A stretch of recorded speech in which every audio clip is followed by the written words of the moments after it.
Hi everyone. Hope everybody had a great week. This is for Chapter 4, which is the federal and state courts.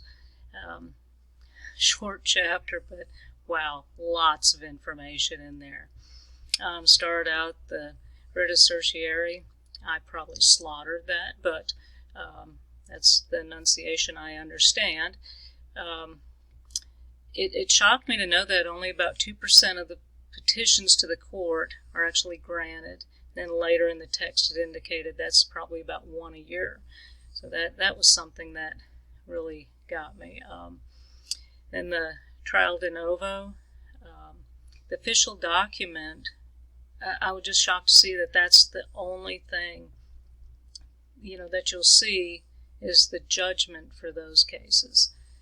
Let's see, in limited courts, I was very surprised to see that there's over 80 million cases a year.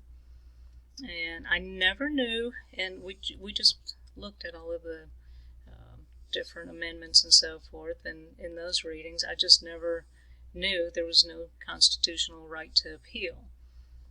I did learn, I never knew there was such a thing. You hear guilty verdict, not guilty, no contest, but I never heard of the standing mute, which is refusing to plead.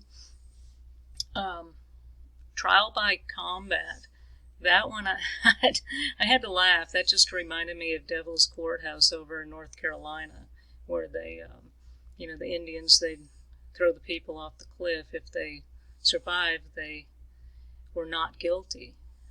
If they died, then of course they were guilty.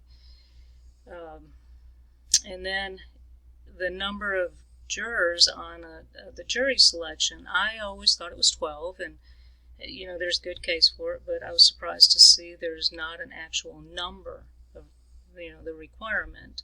And I know one time I was on a jury selection and there were 13 jurors, and I had been the 12th, but I made the case that, hey, it's snowing outside. If my daughter gets let out of school early, I need to go.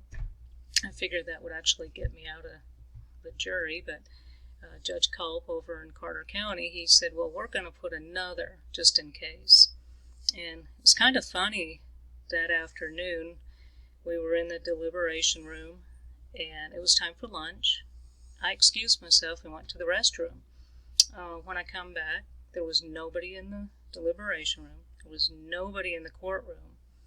And I ended up going to the judge's quarters, knocked on the door, and told him, I said, I'm on the jury, but there's nobody here. What do I do?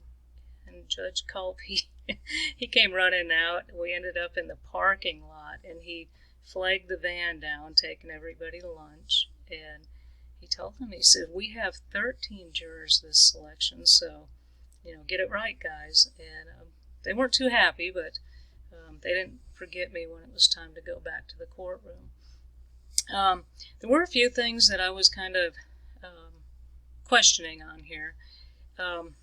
Page 95, it said the federal district judges are appointed for life and hold office during good behavior. So I don't know exactly what that means. What's good behavior? How long do they hold the office?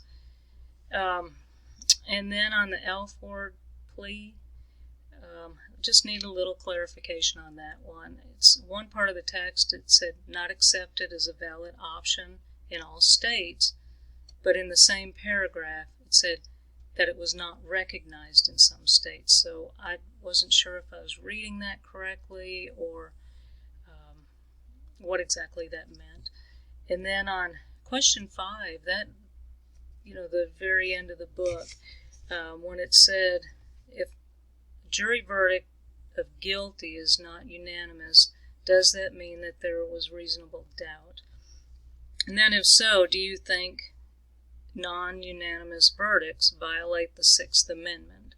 So looking at that, I was wondering about that. Does that violate the Sixth Amendment? The right to the speedy trial.